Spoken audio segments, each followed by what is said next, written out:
En 2019, comment cet animé c'était une giga masterclass de fou, j'attends de ouf la saison 2. En 2021, c'était pas si mal, mais je m'attendais à mieux quand même. La saison 2 pour les gens qui ont lu le manga. Qu'est-ce qu'ils ont foutu? Parce que oui, en 2021, en plus d'encore subir les conséquences du Covid, les fans de The Promised Neverland ont dû voir avec effroi qu'ils se sont fait trahir comme Mufasa dans Le Roi Lion quand ils ont vu la saison 2 de leur manga préféré. Et croyez-moi que leur réaction ne s'est pas fait attendre puisqu'ils se sont bien plaints sur les réseaux sociaux comme le montre ce fil d'actualité que vous voyez ici. Et vous vous doutez bien que moi qui ai lu le manga, je vais donner mon avis sur cette catastrophe qui a été la saison 2 de The Promised Neverland.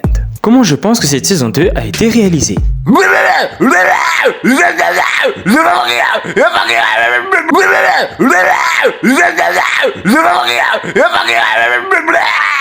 Vous savez que vous parlez du même animé où il y a un enfant qui se fait empaler en début d'épisode 1 sur une rose.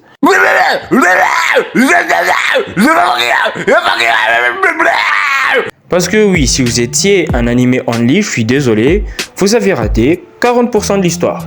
L'Arc Godly Pound, c'est une dizaine de personnages hyper importants pour la suite et la fin, que ce soit du côté des antagonistes ou des protagonistes, le fonctionnement de l'univers de Promised Neverland qui est en vrai beaucoup plus complexe que ce qui montre dans l'animé, le développement des personnages principaux qui gagnent en maturité et complètent leur technique de survie.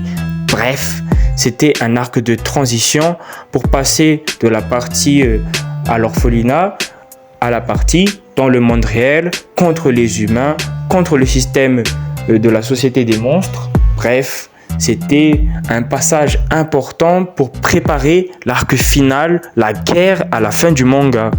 Mais ils l'ont pas adapté. Donc t'as juste la guerre et ça fait un peu pauvre, cheap, naze, nul.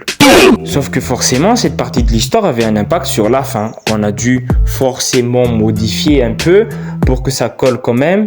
Mais du coup, ça fait un peu étrange, comme le coup du monstre prêtre qui aurait aussi le sang permettant au monstre de ne plus dépendre de la chair humaine. Parce que vous savez que dans le manga, ils ont traqué toutes les personnes qui possédaient ce sang particulier. Parce que oui, c'est pour ça que Musica, elle vit cachée en fait. Et comment ça, le mec, il a traîné 20 ans dans la ville et personne n'a remarqué ce détail? C'est pas comme s'il vivait spécialement caché. Je veux dire, ok, il va dans le temple, mais il y reste pas tout le temps. Donc, je vois pas comment il s'est pas fait choper. Et puis même, un autre détail, comment ça Minerva a laissé l'un des éléments les plus importants du manga, c'est-à-dire le message pour trouver les 4 murs là, à une personne Osef? Vous savez que Minerva, c'était genre un mec qui faisait extrêmement attention à ce que ses messages ne soient pas interceptés.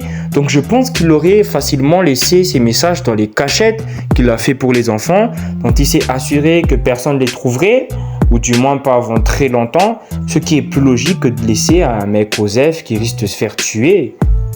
Donc c'est un peu chelou quand même.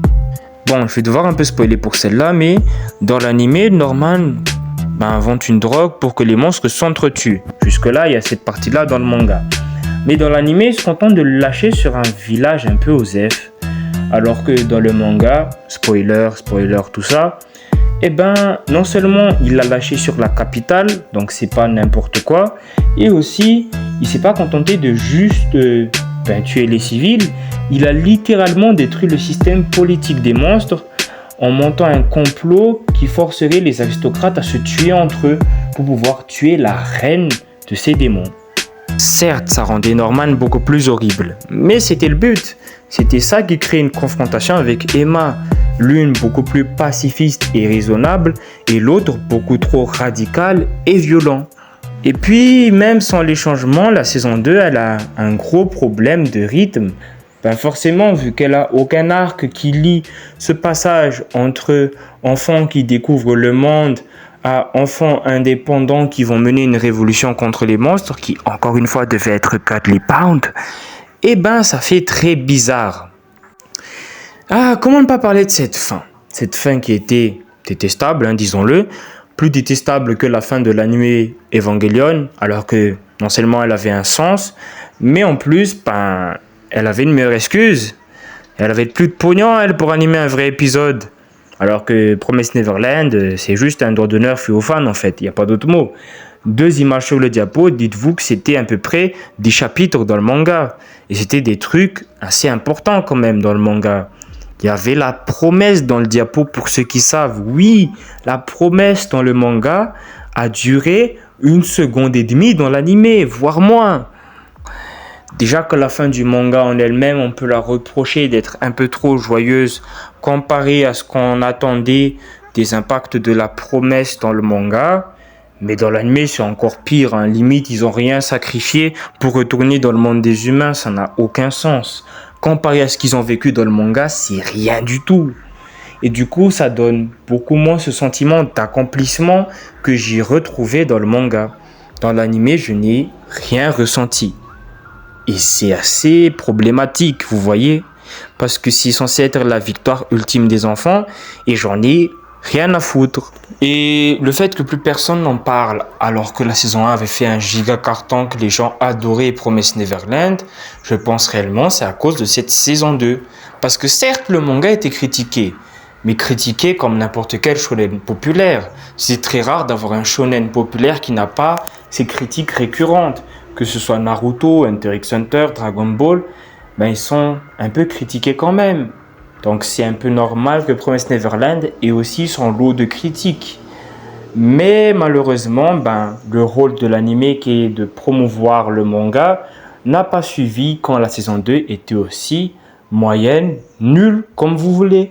Mais c'était clairement pas à la hauteur de la saison 1.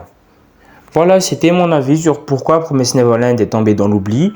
N'hésitez pas à liker et vous abonner si vous avez aimé cette vidéo. N'hésitez pas aussi à activer la cloche de notification pour être prévenu quand je sortirai une nouvelle vidéo. C'était Manga Judge. Ciao tout le monde.